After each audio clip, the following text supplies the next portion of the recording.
This is Emily. She has anxiety and depression, which are both mental health disorders. Emily's depression and anxiety make it difficult for her to build up the motivation to get out of bed and go about her day. Many people suffer from the same thing all around the world.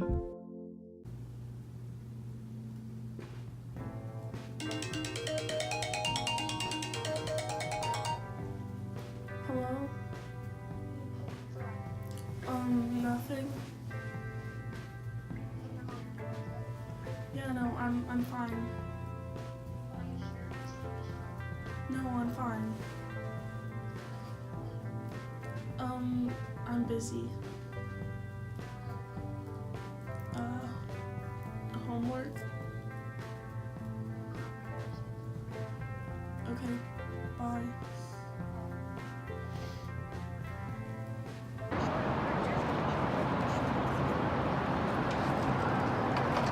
Oh, hey, Emily, what's up? Emily? Hey, can we talk?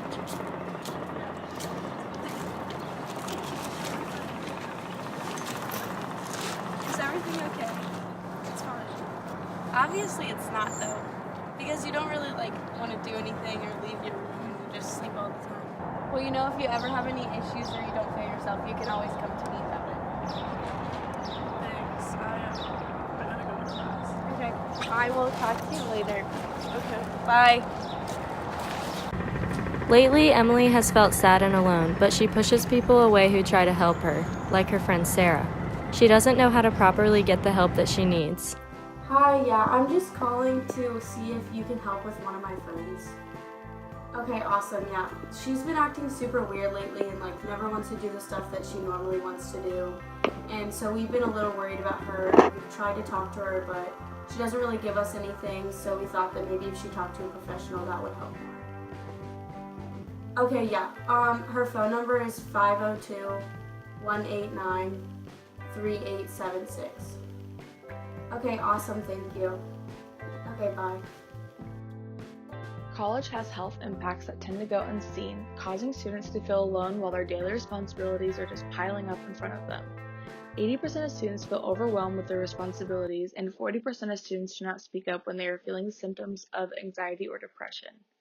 According to Johns Hopkins Medicine, there is an estimated 26% of people ages 18 and older, or about 1 in 4 adults, that suffer from a diagnosable mental disorder.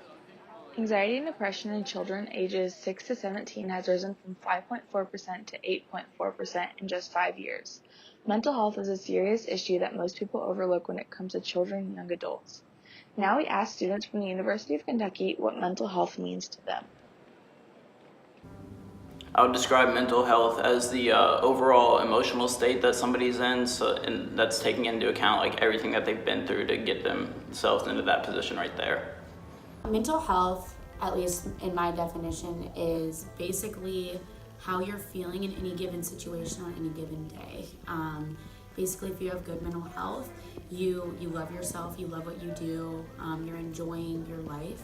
But if you have poor mental health or anywhere in between even, your daily life becomes a struggle and it's really hard to do the things that you would normally do when you have good mental health. It's the overall well-being of your emotions and feelings, etc. Next, we asked them if they knew about any mental health resources here on campus.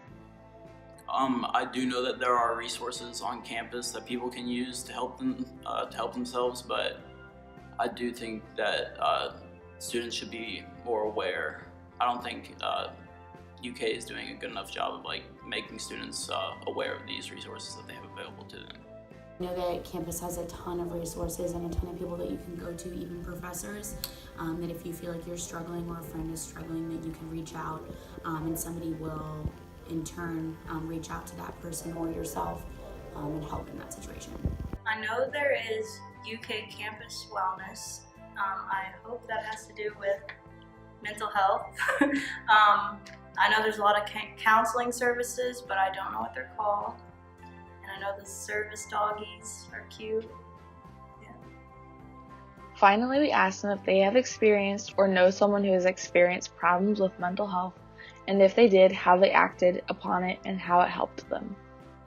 I have not personally experienced any issues with my mental health, but I do know several people that have, and I know that some of my friends, they take medication for it, and they've talked to counselors and therapists about their issues, and I do know that has helped a good percentage of my friends with those issues. A lot of people that I know, including myself, have struggled with mental health, whether that's a long-term thing or even just for a few weeks at a time. Personally, I actually do struggle with mental health. I've had many situations. I do see a therapist, and my therapist was actually given to me through a resource on campus. I have suffered from anxiety myself. I went to counseling for it and take medication, and I'm doing a lot better and don't suffer from anxiety as often. How are you? Good, how are you? I'm good. How was your exam? It was good. How was yours? It wasn't that bad. Could have gone better, but as usual. So how's life been? It's been good. I've been going to the counseling center a lot recently. It's been helping out. Oh, well, that's nice to hear. That's good. Well, it's been so Emily nice has now been to talk to talking you. to a professional about her mental health struggles for about a month. It's clear to see that some positive changes have been made in her life. She seems like an all-around happier person, and Sarah notices this. Although she will struggle from time to time in the future, she received the help that she needed, and she now knows how to get through her tough days. All she needed to do was be open to seeking help. These are just a few ways that you can help with mental health issues.